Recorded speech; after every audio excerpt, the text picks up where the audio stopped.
صحیح مسلم کی حدیث مبارکہ ہے، حدیث نمبر 5648۔ نبی کریم صلی اللہ علیہ وسلم نے ارشاد فرمایا، حضرت ابو سعید خدری رضی اللہ تعالیٰ عنہ روایت کرتے ہیں کہ نبی کریم صلی اللہ علیہ وسلم نے فرمایا کہ سرے راہ بیٹھنے سے پرہیز کرو۔ یعنی اس زمانے میں کچھ لوگ اپنے گھروں کے باہر، محلوں میں، کچھ گلیوں میں بیٹھ جایا کرتے، باتیں کیا کرتے تھے۔ آقا علیہ الصلوۃ والسلام نے ان کو اس حوالے سے توجہ دلائی اور ارشاد فرمایا کہ سرے راہ بیٹھنے سے پرہیز کرو۔ تو صحابہ کرام نے عرض کیا کہ اللہ کے رسول صلی اللہ علیہ وسلم، ہمارے لیے راستوں میں بیٹھنے کے علاوہ کوئی چارہ نہیں، یعنی ہم راستے میں کسی مجبوری کی وجہ سے بیٹھتے ہیں، ضرورتاً بیٹھتے ہیں، کیونکہ ہم وہاں گفتگو کرتے ہیں، کاروباری حوالے سے یا مختلف حوالوں سے، معاشرتی حوالوں سے وہ بیٹھ کے بات چیت کیا کرتے تھے۔ تو انہوں نے یہ عذر پیش کیا کہ یا رسول اللہ، ہم وہاں پر بیٹھ کے کام کی باتیں کیا کرتے ہیں، تو وہاں پر ہم فضول گوئی نہیں کرتے اور کوئی نقصان کا سبب نہیں بنتے۔ ایک اور روایت میں اس طرح کے بھی الفاظ ملتے ہیں۔ تو حضور صلی اللہ علیہ وسلم نے ارشاد فرمایا کہ اگر تم راستے میں ہی بیٹھنا پسند کرتے ہو، یعنی بیٹھنا ہی ہے اگر تم، تو راستے کا حق ادا کرو۔ اگر وہاں بیٹھنا تمہاری مجبوری ہے، ضرورت ہے، کسی ضرورت کے تحت بیٹھتے ہو، تو پھر راستے کا جو حق ہے اس حق کو ادا کرو۔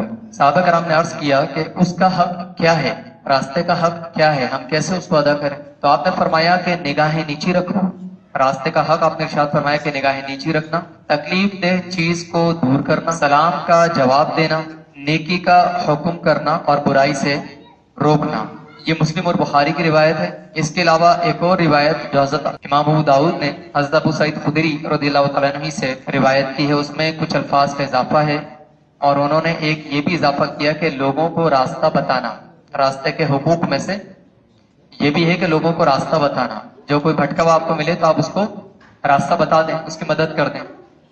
اسی طرح ایک اور روایت ہے، وہ حضرت عمر رضی اللہ تعالیٰ عنہ سے مروی، اس میں انہوں نے ارشاد فرمایا ہے کہ مظلوم کی مدد کرنا اور گمے ہوئے، یعنی جو گم جائے بندہ تو اس کی مدد کرنا۔ اسی طرح کوئی ظالم اگر ظلم کر رہا ہے کسی شخص کے اوپر تو پھر مظلوم کی مدد کرنا، یہ بھی راستے کے حقوق میں سے ایک حق ہے۔ تو مختلف الفاظ بیان ہوئے مختلف احادیث مبارکہ میں، اور واقعہ یہی بیان فرمایا جو راوی ہیں کہ ہم سے نبی کریم صلی اللہ علیہ وسلم نے راستے میں بیٹھنے کے حوالے سے جب گفتگو ارشاد فرمائی ہے، ہمیں منع فرمایا کہ وہ راستے میں نہ بیٹھو، تو ہم نے یہ وجہ پیش کی، تو آقا علیہ الصلوۃ والسلام نے پھر کچھ شرائط کے ساتھ اجازت عطا فرمائی کہ ٹھیک ہے، اگر تمہیں بیٹھنا ہی تو پھر ان شرائط کی پابندی کرو، ان باتوں کی پابندی کرو، اور پھر تم وہاں پر بیٹھ سکتے ہو۔ اب ایک چیز دیکھیں کہ ہمارے ہاں معاشرے میں یہ چیز عام ہے کہ ہم عمومی طور سے بغیر کسی وجہ ہی کے بیٹھے ہوئے ہوتے ہیں۔ بعض افراد گلیوں میں، چوکوں پر، گلی کے کونے پر، مختلف جگہوں پر بلا ضرورت وہ صرف بیٹھے ہوئے ہوتے ہیں۔ کر کیا رہے ہیں؟ کر کچھ نہیں رہے۔ بچوں کے اسکول جانے کا ٹائم ہے، لڑکیوں کے کالج جانے کا ٹائم ہے، لڑکیوں کے اسکول جانے کا ٹائم ہے، وہ بیٹھے ہوئے ہیں، گھر کے باہر آ کے بیٹھے ہوئے ہیں۔ گھر شاید چھوٹا پڑ جاتا ہے ان کو، تو اس وجہ سے گھر کے اندر ان کو بیٹھنے کی جگہ نہیں مل پاتی کہ وہ آ کے باہر چبوترے پہ بیٹھتے، اور ہر آتے جاتے ہوئے جو بھی گزر رہا ہے، جو بھی خواتین گزر رہی ہیں، لڑکیاں گزر رہی ہیں، تو ان کو وہ دیکھتے رہتے ہیں۔ اور صرف ایسا نہیں کہ ایک بار نظر پڑ جائے، دانستان ارادے کے ساتھ باقاعدہ ایک چیز یہ ہوتی ہے کہ نظر پڑ جائے انسان ہٹا لے، اور ایک چیز یہ ہوتی ہے کہ اگر وہ آپ سے 10 فٹ کے فاصلے سے کوئی آ رہا ہے آپ کے سمت، تو اب وہ حضرات اس کو دیکھنا شروع کرتے ہیں، اور 10 فٹ قریب آنے کے بعد پھر 10 فٹ مزید جب دور تک بندہ پہنچ جاتا ہے تو اس وقت تک، جب تک نظروں سے اوجھل نہیں ہو جاتا انسان، اس وقت تک وہ اس کی نگاہیں اس کا تعاقب کرتی رہتی ہیں۔ تو اس طرح کے معاملات بھی آپ کو دکھنے میں نظر آئیں گے بعض اوقات۔ کبھی کبھار ہم گاڑیوں میں سفر کر رہے ہوتے ہیں تو وہاں پر بھی آپ کو بعض اوقات نظر آئے گا کہ اسٹاپ پر اگر خواتین کھڑی بھی ہیں تو بائک پہ گزرنے والا اس کو دیکھتا ہوا جاتا ہے۔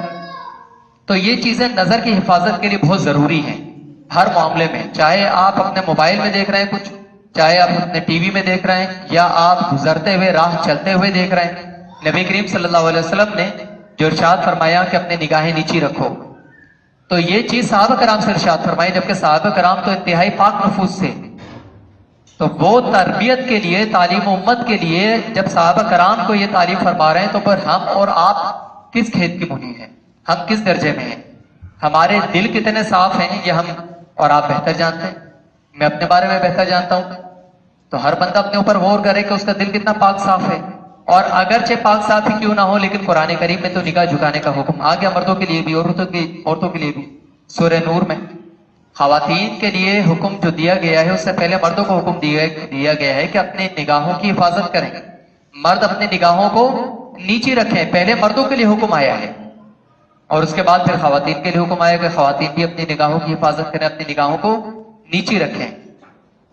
تو مردوں کے لیے تو مطلقاً حکم ہے کہ اپنی نگاہوں کی حفاظت کریں، چہ جائے کہ بندہ اس ارادے کے ساتھ ایسے مقام پر جائے، ایسے مقام کو اختیار کرے، وہاں پر جا کر بیٹھے کہ وہ بد نگاہی کرے گا، آتے جاتے بھی خواتین کو وہ دیکھے گا. ایک طرف تو یہ گناہ بد نگاہی کا، دوسرا ایک نقصان اس میں یہ بھی ہوتا ہے کہ جب آپ کے علاقے کے اندر آمد و رفت ہوتی ہے، لوگ اپنے گھروں کو جا رہے ہوتے ہیں، کوئی گھروں سے نکل رہا ہوتا ہے، تو آنے جانے والے لوگوں کو ہم جب دیکھتے ہیں تو اس میں بعض اوقات حسد کا عنصر بھی ہمارے دل کے اندر پیدا ہو جاتا ہے. وہ کیسے؟ آپ دیکھتے ہوں گے کہ لوگ مارکیٹ سے سودا سلف لے کر آ رہے ہیں. اگر میں اپنے گھر میں کوئی پھل 1 کلو لے کر آتا ہوں یا آدھا کلو لے کر آتا ہوں، اب ایک شخص کو میں نے دیکھا وہ 5 کلو کا تھیلا لا رہا ہے. میں اپنے گھر میں اگر 2 کلو آٹا لے کر آتا ہوں، وہ 10 کلو آٹا لے کر آ رہا ہے. میں اپنے گھر میں ڈرائی فروٹس کبھی لاتا ہی نہیں ہوں، اور وہ وہاں پر 1-1 کلو کے وہ چروزے بھی لا رہا ہے، تو پستے بھی لا رہے ہیں، مختلف چیزیں لا رہے ہیں. مطلب کہ جو اشیاء خورد و نوش ہوتی ہیں، جو ضرورت کی چیزیں ہوتی ہیں، تو اس طرح کی اشیاء کو دیکھ دیکھ کر بعض اوقات دل کے اندر ایک یہ طلب پیدا ہوتی ہے کہ یہ بندہ جو ہے یہ لے کر آ رہا ہے، کہاں سے آ رہا ہے اس کے پاس اتنا، میرے پاس تو نہیں ہے. تو یہ حسد کے جذبات بھی اور ایک احساس کمتری، احساس محرومی، اس طرح کے جو منفی جذبات ہیں وہ دلوں کے اندر پیدا ہوتے ہیں، اور انسان پھر یا تو اس بندے کے بارے میں بدگمان ہو جاتا ہے کہ یہ ضرور حرام کما رہا ہوگا، ورنہ اس دور میں اتنا پیسہ کس کے پاس ہے کہ وہ اتنی ساری چیزیں افورڈ کر سکے، تو اس بندے سے بدگمان ہو جائے گا. بعض اوقات جب یہی چیزیں پلتی رہتی ہیں، پنپتی رہتی ہیں دل کے اندر، تو پھر انسان گناہوں کے راستے پر لگ جاتا ہے، اس کو نقصان پہنچانے کے در پہ ہو جاتا ہے کہ کسی طریقے سے میں اس شخص کو نقصان پہنچاؤں اور یہ بھی میرے حال پر آ جائے، یا پھر یہ کہ میں اپنے حال کو بلند کروں، اس کے لیے مجھے ناجائز ذرائع اختیار کرنے پڑے لیکن میں اس سے بہتر ہو جاؤں یا کم از کم اس کے درجے پر پہنچ جاؤں. تو پھر بندہ جب جائز ذرائع نہیں پاتا تو پھر وہ ناجائز ذرائع کو اختیار کر کے ان تمام تر سہولیات، ان آسائشات اور ان نعمتوں کو حاصل کرنے کی کوشش کرتے ہیں ناجائز ذرائع سے، کہ جو کہ دیگر لوگوں کو وہ حاصل کرتے ہوئے دیکھتا ہے. تو یہ بھی اس کا ایک نقصان ہے. جب آپ اس طرح سے نگاہوں کو آزاد چھوڑ دیں گے اور ہر کسی کے سامان کو، ہر کسی شخص کو وہ آتے جاتے دیکھے گا، تو مختلف قسم کے منفی جذبات بھی اس کے دل کے اندر پیدا ہوں گے اور پھر بندہ بالآخر گناہوں کے اندر مبتلا ہو جائے گا. پھر آقا علیہ الصلوۃ والسلام نے جو ایک اور چیز ارشاد فرمائی کہ تکلیف دہ چیزوں کو دور کر دو. رستے میں جو تکلیف دہ چیزیں ہیں، کوئی کانٹے پڑے ہوئے ہیں، کوئی اینٹ ہے، کوئی پتھر ہے، نقصان پہنچانے والی چیزیں، کوئی شاخ ٹوٹ کے گر گئی ہے، اسی طرح آپ کو گٹر ابلتا ہوا نظر آ رہا ہے یا رستہ نہیں ہے گزرنے کا، تو آپ وہاں پر کوئی اینٹ وغیرہ لا کر کوئی ایسا ارینجمنٹ کر دیں اگر کر سکتے ہیں کہ جو کہ لوگوں کے لیے گزرگاہ میں گزرنے میں آسانی ہو جائے لوگوں کے لیے. جبکہ ہم یہ دیکھتے ہیں کہ اگر پانی کسی گھر سے رس رہا ہے، کسی گٹر میں سے رس رہا ہے، نکل رہا ہے، تو نکلنے کا راستہ نہیں ہے، گزرنے کا راستہ نہیں ہے، لیکن لوگ بس کیونکہ میرا تو بائک پہ گزر ہوتا ہے، پیدل جانا ہی نہیں ہوتا میرا، یا میری یہ والی راہ نہیں، میں تو دائیں طرف سے جاتا ہوں، یہ تو بائیں طرف کا مسئلہ ہے، تو میرا مسئلہ نہیں ہے. جبکہ لوگوں کے لیے آسانی کرنا یہ شریعت کی تعلیم ہے کہ آپ لوگوں کے لیے جتنی زیادہ آسانی کریں گے اتنا اللہ تعالیٰ آپ کے لیے آسانیاں کر دے گا مختلف معاملات میں. تو لوگوں کے لیے آسانی کر دو، جو تکلیف دہ چیز ہے اس کو راہ سے دور کر دو. اسی طرح فرمایا کہ سلام کا جواب دو، سلام کا جواب دو. جو آپ کو سلام کرے تو اس کو اچھے الفاظ میں سلام کا جواب دیا جائے، اور جس کو کہتے ہیں خندہ پیشانی کے ساتھ، یعنی مسکرا کر انسان اپنے مسلمان بھائی کو جواب دے. یہاں پر مسکرا کر جواب دینا یہ بھی ایک عمل ہے، اور دوسری بات یہ کہ سلام کرنا، جو سلام میں پہل کرتا ہے اس کو آپ نے سنا ہوگا کہ نیکیاں زیادہ ملتی ہیں. ایک روایت کے مطابق کہ اگر 100 نیکیاں ہوں تو سلام میں پہل کرنے والے کو 90 نیکیاں ملتی ہیں اور 10 نیکیاں ملتی ہیں جواب دینے والے کو. تو اب ہم دیکھیں کہ ہم نیکیوں کے کس قدر حریص ہیں. قیامت کے دن ہمیں نیکیوں کی طلب ہوگی یا نہیں ہوگی؟ وہاں پر تو بندہ اپنے جو رشتہ دار ہیں، اپنے قریبی جو آپ کے اقربا ہیں، آپ کے دوست احباب ہیں، آپ کے والدین ہیں، دوست احباب وغیرہ ہیں، ان کے پاس جائے گا نیکیاں لینے کے لیے، لیکن سب منہ چھپائے چھپائے پھر رہے ہوں گے. وہ پہچان رہے ہوں گے آپ کو، لیکن وہ آپ کی طرف دیکھیں گے نہیں، نظر نہیں اٹھائیں گے. اور اگر آپ مانگ بھی لیں گے اس کے پاس جا کے نیکیاں، تو وہ آپ کو جواب دے دے گا کہ نہیں جی آج تو مجھے اس کی زیادہ ضرورت ہے، کیا پتا مجھے نیکیاں کم پڑ جائیں تو میں آپ کو نہیں دے سکتا. تو وہ دوست جو آپ کو ابھی بہت زیادہ اپنے دوستی دکھاتے ہیں اور اپنی دوستی جتاتے ہیں، لیکن یہی دوست کل قیامت کے دن کام نہیں آئیں گے. بیٹا باپ کے کام نہیں آئے گا، ماں بیٹے کے کام نہیں آئیں گی. یہ سارے معاملات ہوں گے، تو اس وقت کے لیے ہم ابھی سے نیکیوں میں اضافہ کیوں نہ کریں؟ ہم انتظار کیوں کریں کہ اگلا بندہ آ کے مجھے نیک سلام کرے گا؟ آقا علیہ الصلوۃ والسلام تو بچوں کو سلام کیا کرتے تھے. حضور علیہ الصلوۃ والسلام کا طریقہ تو یہ تھا کہ آپ چھوٹے چھوٹے بچوں کو سلام کیا کرتے تھے. تو اب یہ آپ دیکھیں گے کہ ایک شخص کو اگر آپ سلام مستقل کرتے رہیں تو ایک وقت آئے گا وہ بندہ آپ کو پلٹ کے سلام کرے گا. تو دل میں یہ امید نہیں ہونی چاہیے، یہ شوق نہیں ہونا چاہیے کہ میں سلام کروں گا تو کل کو یہ بھی مجھے سلام کرے گا، میری عزت ہو جائے گی. ہمارے پیش نظر یہ ہونا چاہیے کہ مجھے نیکیاں ملیں. ایک تو سنت پر میں عمل کر رہا ہوں، آقا علیہ الصلوۃ والسلام کی حدیثوں مبارکہ کے مطابق سلام کو پھیلاؤ، تو سلام پھیلانے کا میں ذریعہ بن رہا ہوں. ہر جاننے والے اور انجان کو سلام کرو. آقا علیہ الصلوۃ والسلام کی حدیث کا یہ بھی مفہوم ملتا ہے مشکات شریف میں کہ جاننے والوں کو بھی سلام کرو اور انجان لوگوں کو بھی سلام کرو. تو یہاں پر انجان لوگ تو درکنار، ہم تو جاننے والوں کو سلام نہیں کرتے. بعض وقت سامنے سے لوگ گزر جاتے ہیں، ہم روزانہ اسی گلی میں رہتے ہیں، اسی بندے کے سامنے سے گزرتے ہیں، لیکن کبھی سلام نہیں کرتے. تو سلام کریں گے تو اس کے بے پناہ دنیاوی فوائد بھی ہیں اور اخروی فوائد تو بالکل ہیں. دنیاوی طور پر بھی ایک اچھے معاملات آپ کے علاقے کے اندر پیدا ہوں گے، آپ کی گلی کے اندر، آپ کے رشتہ داروں کے اندر، آپ کے پڑوسیوں کے ساتھ اچھے تعلقات پیدا ہوں گے. ابھی اگر وہ سرد روی کے ساتھ وہ آپ کو سلام کا جواب دیتا ہے تو ایک وقت آئے گا کہ وہ مسکرا کر جواب دے گا. اس کے دل میں آپ کی جگہ بن جائے گی. اگر وہ آپ کو تنگ کرتا ہے تو وہ تنگ کرنا چھوڑ دے گا. اگر کبھی آپ کو مدد کی ضرورت ہوگی تو آپ کے کام آ جائے گا. یہ دنیاوی فوائد ہیں، لیکن پیش نظر ہمارے اخروی فوائد ہونے چاہیے کہ کل قیامت کے دن ہمارے پاس نیکیوں کا انبار ہو، تو وہ نیکیاں ہمارے کام آئیں گی قیامت کے دن. تو سلام کرو اور سلام کا جواب دو. بعض اوقات آپ نے ایسے بھی لوگ دیکھے ہوں گے کہ جب آپ ان کو سلام کرتے ہیں تو وہ صرف گردن ہلا دیتے ہیں، کبھی صرف ہاتھ اٹھا دیتے ہیں. تو اس طرح کے بھی افراد ہیں، جبکہ سلام کا جواب باقاعدہ الفاظ میں دینا چاہیے. السلام علیکم اگر کہہ رہے ہیں تو وعلیکم السلام، وعلیکم السلام ورحمۃ اللہ. اس سے بہتر انداز میں آپ اس کو جواب دیں. نیکیاں تو اسی وقت ملیں گی جبکہ آپ اس کو پراپر الفاظ میں جواب دیں گے. اور اگر آپ نے صرف آپ نے ہم کر دیا یا سر ہلا دیا تو یہ سنت طریقہ تو نہیں ہوا، یہ اسلامی شرعی طریقہ تو نہیں ہوا سلام کا جواب دینے کا. تو باقاعدہ پورے طریقے سے جواب دیں تاکہ سنت پر عمل ہو سکے. اسی طرح مزید آقا علیہ الصلوۃ والسلام نے ارشاد فرمایا کہ نیکیوں کا حکم کرنا یہ بھی راستوں کے حقوق میں سے ہے.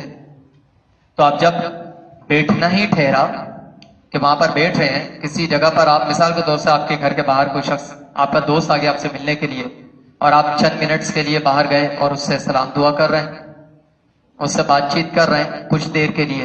تو جب اس طرح کا کوئی فرد آپ کے پاس آ جائے اور آپ اس سے کھڑے ہوئے باہر بات چیت کر رہے ہیں تو اس دوران میں اگر آپ کو کوئی برائی ہوتی ہوئی نظر آتی ہے، آپ نے دیکھا ہوگا بچے گلی کے اندر کتوں کو بلیوں کو پتھر مار رہے ہوتے ہیں.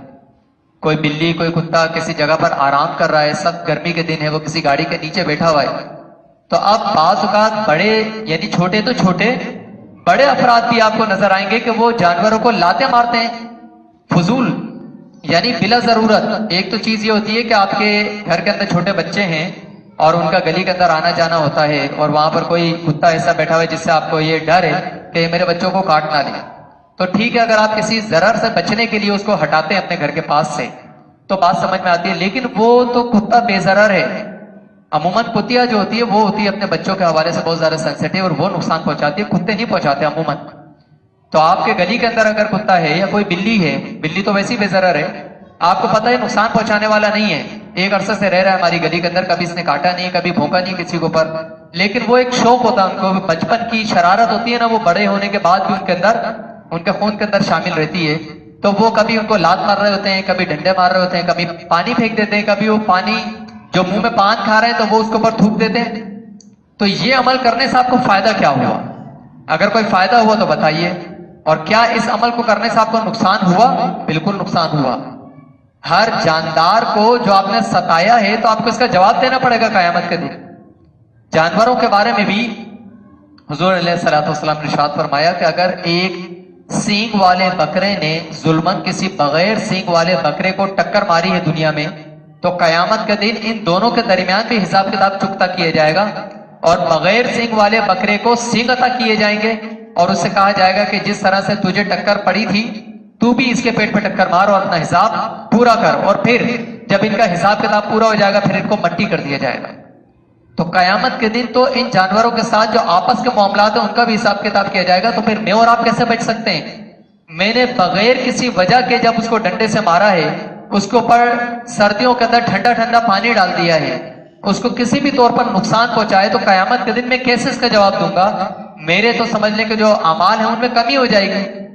تو اس چیز سے بھی بچنا چاہیے اور نیکی کا حکم دینا چاہیے۔ جب کوئی شخص ایسا کرتا ہوا آپ کو نظر آئے تو آپ اس کو روکیں، اور دیگر کسی برائی کے اندر مبتلا نظر آئے، کوئی گناہ کرتا ہوا انسان نظر آئے، بچے آپس میں بات چیت کرتے ہوئے گالیاں دے رہے ہیں، یا کوئی ایسا شخص ہے کہ آپ سمجھتے ہیں کہ میں اس کو اگر منع کروں گا تو یہ سمجھ جائے گا، ہو سکتا ہے میں بڑے ہی کو اچھے الفاظ میں سمجھاؤں تو وہ شرمندہ ہو جائے، اور وہ جو گالی دے رہا ہے تو وہ گالی دینے سے توبہ کر لے، ابھی کم از کم میرے سامنے رک جائے کہ بچے کے اوپر برا اثر پڑ رہا ہے۔ تو انسان جو برائی کرتا ہوا دیکھ رہا ہے اس برائی سے روکنے کی انسان کوشش کرے، تو نیکی کا حکم کرے جو وہ کر سکتا ہے، اور جس برائی میں مبتلا وہ کسی کو دیکھ رہا ہے تو اس برائی سے روکنے کی کوشش کرے۔ اسی طریقے سے مزید فرمایا کہ راستے بتانا، جو کوئی شخص اگر آپ سے راستہ پوچھ رہا ہے تو اس کو راستہ بتاؤ، اور یہ بھی ہم دیکھتے ہیں کہ بعض اوقات ہم راستہ پوچھتے ہیں لوگوں کو تو وہ مس گائیڈ کر دیتے ہیں، راستہ خود نہیں پتا ہوتا اور جانا ہوتا ہے ہمیں مشرق میں، وہ بھیجے ہمیں مغرب میں۔ تو حضرت اگر آپ کو نہیں پتا راستہ تو آپ صاف صاف کہہ دیں کہ کسی اور سے پوچھو، آپ نے اس کو غلط گائیڈ کیوں کیا؟ تو اگر گائیڈ درست نہیں کر سکتے تو پھر صاف صاف کہہ دیں کہ مجھے راستہ نہیں پتا، کسی اور سے پوچھ لیں آپ، تاکہ وہ بندہ بھٹکے نہیں، آپ کی وجہ سے وہ کسی پریشانی کے شکار نہ ہو جائے۔ پھر مزید فرمایا کہ مظلوم کی مدد کرو، اگر ظلم کیا جا رہا ہے کسی شخص کے اوپر، کسی بچے کے اوپر، کسی جانور کے اوپر، تو پھر ایسے میں اس کی مدد کی جائے۔ پھر چند مزید باتیں ہماری سمجھ میں آتی ہیں کہ جو اس طرح سے موجودہ حالات میں، موجودہ دور میں راستے میں بیٹھنے والے افراد ہیں وہ وقت کا ضیاع ہی کر رہے ہوتے ہیں، عموماً کسی پازیٹیو ایکٹیویٹی کے لیے، کسی مثبت کام کے لیے وہ راستے میں نہیں بیٹھتے، عموماً وہ وقت کو ضائع کر رہے ہوتے ہیں۔ تو جب آپ باہر بیٹھ کر وقت کو ضائع کر رہے ہیں، اسی وقت کو کسی مثبت کام میں لگا لیں، آپ کوئی علمی کام کر لیں، آپ کے پاس اتنا ہی فارغ وقت ہے تو آپ کسی کتاب کو مطالعہ کر لیں، آپ کسی، اب تو سوشل میڈیا کا دور ہے، آپ کے پاس یوٹیوب ہر بچے کے پاس ہے، آپ کے موبائل میں بھی ہوگی، وائی فائی ہر جگہ پر اویلیبل ہوتا ہے، تو آپ یوٹیوب پر کوئی ایسی دینی ویڈیو دیکھ لیں، کوئی ایسا بیان سن لیں جو آپ کے لیے ایک مشعل راہ بنے، آپ کے لیے کسی گناہ سے بچنے کا ذریعہ بن جائے، آپ کو نیکیوں کی طرف مائل کرنے والا ہو، کوئی نیک عمل آپ سیکھ لیں، کوئی عبادت کا معاملہ آپ سیکھ لیں۔ تو بہت سارے ایسے ابواب ہیں جو کہ ہمیں نہیں پتا ہوں گے، عبادات کے بہت سارے طریقے ہیں وہ ہمیں نہیں پتا ہوں گے، اب قریب رمضان آنے والا ہے تو رمضان سے متعلقہ کئی طرح کے مسائل ہوتے ہیں۔ ایک تو زکوٰۃ کا معاملہ رمضان میں عموماً ادا کیا جاتا ہے، اگرچہ زکوٰۃ کا رمضان کے ساتھ کوئی تعلق نہیں ہے۔ دوسرا، رمضان میں روزے رکھے جاتے ہیں جو کس کے ساتھ مخصوص ہیں، فرض روزے۔ تیسرا، رمضان میں تراویح کی نماز ادا کی جاتی ہے۔ صدقہ فطر رمضان میں عموماً دیا جاتا ہے۔ اس طرح کے بہت سارے معاملات ہیں جو کہ رمضان کے ساتھ خاص ہے، رمضان میں کیے جاتے ہیں۔ تو اب جب رمضان آتا ہے، پہلی رمضان آتی ہے، چاند نظر آتا ہے اور اب ہم پریشان ہو رہے ہیں، بہت سارے لوگ تراویح کی نماز ہی نہیں پڑھتے، وہ کہتے ہیں فرض تھوڑی ہے تراویح کی نماز۔ ہمارے خواتین، ان کو یہ پتہ ہی نہیں ہے کہ خواتین کو بھی تراویح کی نماز پڑھنی چاہیے، وہ کہتی ہیں کہ جی ہم میں تو کوئی حافظہ ہی نہیں ہے، ہم مسجد میں جا کے پڑھ نہیں سکتے، تراویح تو مردوں کے لیے ہوتی ہے، وہ تو باقاعدہ جماعت کے ساتھ پڑھتے ہیں، پورا قرآن سنتے ہیں، ہم تھوڑی پڑھ سکتی ہیں۔ تو خواتین کو یہی نہیں پتا ہوتا کہ تراویح کی نماز جس طرح مردوں کو اوپر پڑھنا لازمی ہے، اسی طرح خواتین کو بھی پڑھنا لازمی ہے۔ وہ الگ بات ہے، ان کا طریقہ ان کے لیے تھوڑی آسانی ہے کہ وہ روزانہ ایک ہی صورتیں پڑھ سکتی ہیں، ضروری نہیں کہ پورا قرآن وہ ختم کریں کیونکہ سب کے سب حافظہ بھی نہیں ہوتی، تو آپ ایک ہی صورت کو متعدد بار بھی پڑھ سکتے ہیں، لیکن 20 رکعت پڑھنا ضروری ہے روزانہ۔ تو اس طرح جو روزہ ہے، روزے کو کامل طور پر ادا کرنے کے لیے اس کو باقاعدہ سیکھنا ضروری ہے، کن چیزوں کی رخصت ہے، کس چیز کی اجازت ہے، کس چیز سے روزہ نہیں ٹوٹتا اور کس چیز سے روزہ ٹوٹ جاتا ہے۔ بعض اوقات ہم سمجھتے ہیں کہ بدنگاہی سے روزہ ٹوٹ جاتا ہے یا وضو ٹوٹ جاتا ہے، اسی طرح بہت سارے ایسے مسائل ہیں، تو وہ آپ درجہ بدرجہ تھوڑا کر کے اس کو سیکھنا ابھی سے شروع کریں۔ یہ عمومی طور سے سب کے لیے، میرے لیے بھی، آپ کے لیے بھی ہے۔ اگر آپ کو پہلے سے پتہ ہے تو آپ اس کو ریوائز کریں تاکہ علم مزید پختہ ہو۔ اور جو ایسے افراد ہیں کہ جو کہ چوکوں پر بیٹھتے ہیں، گلیوں میں بیٹھتے ہیں، باہر آ کے چبوتروں پر بیٹھ جاتے ہیں، تو آپ اپنا وقت ضائع نہ کریں، بلکہ آپ اس وقت کو جو کہ اللہ کی بہت بڑی نعمت ہے، اتنی بڑی نعمت ہے کہ جب یہ وقت ہاتھ سے گزر جائے گا تو اس وقت محض ندامت ہوگی، محض حسرت ہوگی. قیامت کے دن یہ حسرت کا سبب بنے گا، یہ فارغ وقت جو کہ آپ نے کسی مثبت کام میں نہیں لگایا. تو قیامت کے دن یہ حسرت کا سبب بنے گا کہ کاش اگر وہ نیکوکار ہوگا تو اس بات پر افسوس کرے گا کہ کاش میں اس فارغ وقت کو بھی کسی نیکی میں لگا دیتا. اور اگر وہ گناہگار شخص ہوگا تو وہ اس بات پر افسوس کرے گا کہ کاش کہ میں اس وقت کو کسی نیکی میں لگا دیتا تو یہ نیکی ابھی میرے کام آ جاتی اور میرے لیے جہنم میں جانے کا جو معاملہ ہو چکا ہے تو وہ آسانی میں تبدیل ہو جاتا اور میں جنت میں چلا جاتا. جنتی درجات اگر اس کو مل رہے ہیں تو ان درجات میں مزید اضافہ ہو جاتا. تو ہر بندہ اس وقت نادم ہوگا حدیث مبارکہ کے مطابق کہ ہر بندہ شرمسار ہوگا، نادم ہوگا کہ کاش کہ میں اس فارغ وقت کو استعمال کر لیتا. دوسری بات، ایک چیز یہ بھی سمجھ میں آتی ہے حدیث مبارکہ سے کہ انسان اگر کسی ایسے مقام پر چلا جائے کہ جو کہ مناسب نہیں ہے اس کے لیے اور وہاں پر گناہ میں پڑنے کا اندیشہ ہو، لیکن اس کے باوجود اگر اس کی تربیت صحیح ہوئی ہے، اگر وہ نظریاتی مسلمان ہے، نظریات کا وہ پکا ہے، تو وہ کسی بھی مقام پر چلا جائے لیکن وہ دین پر عمل کر سکتا ہے. وہ اپنے اس مقام کو نیکیوں کے مقام میں تبدیل کر سکتا ہے. تو وہ اس مقام میں بھی نیکیاں کر سکتا ہے. اور جو معاشرے کو ہم ذمہ دار ٹھہراتے ہیں کہ یار میرا بچہ تو بڑا اچھا تھا لیکن وہ اسکول میں ایسے چلا گیا کہ وہاں پر برے لوگ تھے اور وہاں پہ جا کر وہ بگڑ گیا، یا میرا بھائی تو بہت اچھا تھا لیکن فلاں کمپنی میں جب سے وہ گیا ہے تو اب سے وہ جا کے بگڑ گیا ہے. کمپنی میں اس کو لوگ اچھے نہیں ملے، وہ جس کمپنی میں کام کرتا ہے وہاں پر صحبت اچھی نہیں ہے اس کی، جس مقام پر وہ جاب کرتا ہے، جس دکان میں وہ کام کرتا ہے وہاں پہ لڑکے اچھے نہیں ہیں تو انہوں نے اس کو بگاڑ دیا. تو وہاں پر جانے سے پہلے آپ نے اس کے نظریات کو مضبوط کیوں نہیں کیا؟ آپ اپنے بچے کو، آپ اپنے چھوٹوں کو جس کے آپ حاکم ہیں، جس کے آپ بڑے ہیں، آپ ان کو لے کر کسی ایسی مجالس میں کیوں نہیں گئے جہاں پر اس کی تربیت کی جاتی ہے؟ آپ نے بچپن سے اس کو اچھی چیزیں کیوں نہ سنوائیں؟ آپ نے بچپن سے اس کو اچھی چیزیں کیوں نہ دکھائیں؟ آپ اپنے ساتھ کیوں نہیں لے کر گئے؟ اپنے ساتھ شامل کیوں نہیں کیا؟ مساجد میں کیوں نہیں لے کر آئے؟ دروس میں کیوں نہیں لے کر آئے؟ آپ لے کر آتے، اس کو رفتہ رفتہ آپ تھوڑا تھوڑا کچھ نہ کچھ ایسی چیزیں سینڈ کرتے رہتے، اس کو بتاتے رہتے، اس کی تربیت کرتے رہتے، بچوں کی تربیت کرتے رہتے کہ یہ بچے کسی بھی ماحول میں چلے جائیں لیکن جس طور پر آپ نے اس کی تربیت اچھی کی ہے وہ اس تربیت کا اثر کبھی نہ چھوڑیں، اور اس ماحول میں جا کر نہ صرف یہ کہ وہ اپنے آپ کو بچا کر رکھیں بلکہ جو دیگر لوگ جو برائی سے متاثرہ ہیں، جو برائی میں پڑے ہوئے ہیں، وہ ان کو بھی اچھائی میں ڈھال دیں. آپ نے مجدد الف ثانی کے بارے میں سنا ہوگا کہ مجدد الف ثانی آپ کو جب قید و بند کی صحبتوں کا سامنا کرنا پڑا، آپ کو جیل میں بند کر دیا گیا، تو آپ دیکھیں کہ ہماری یہ تصور کیا ہے کہ ایک شخص اگر جیل میں چلا جاتا ہے اور جیل سے جب وہ چھوٹ کے آتا ہے تو معاشرے کا سب سے بڑا گنڈا وہ بنا ہوا ہوتا ہے. وہ بڑے فخر سے بتا رہا ہوتا ہے کہ میں 1 سال جیل میں رہ کر آیا ہوں. اب وہ اپنی دھاک بٹھاتا کہ میں جیل میں رہ کر آیا ہوں تو مطلب مجھ سے بڑا کوئی رستم زمان نہیں ہے، تو رم خان مجھ سے کوئی نہیں ہے بڑا. تو اب ایسا بندہ جیل میں جا کے مزید بگڑ جاتا ہے کیونکہ جیل کا ماحول خراب ہے. لیکن مجدد الف ثانی، علامہ فضل حق خیر آبادی، اس طرح کے بزرگان دین اور دیگر بہت سارے بزرگان دین ہیں، ان کے بارے میں آپ نے سنا ہوگا کہ یہ حضرات جب جیل میں گئے ہیں تو وہاں پر جا کے جیل کا ماحول انہوں نے تبدیل کر دیا. وہاں پر جا کے جو جیل کے قیدی تھے، جو جرائم پیشہ افراد تھے، ان کو انہوں نے درس وغیرہ کر کے، درس دے کر اور نیکیوں کی راہ دکھا کر، برائیوں سے روک کر ان کو نیکیوں کی طرف مائل کر دیا.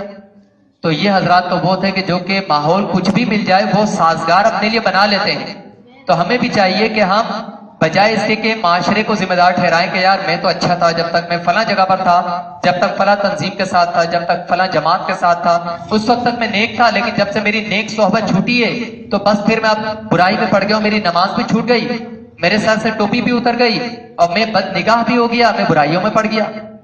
تو اپنی اگر آپ نظریاتی طور پر اپنے آپ کو مضبوط کریں گے تو آپ کا ماحول کچھ بھی ہو جائے انشاءاللہ بھٹکیں گے نہیں. اللہ تعالیٰ ہم سب کو نظریاتی طور پر مضبوط بننے کی توفیق عطا فرمائے. وما توفیق الا باللہ العلی العظیم.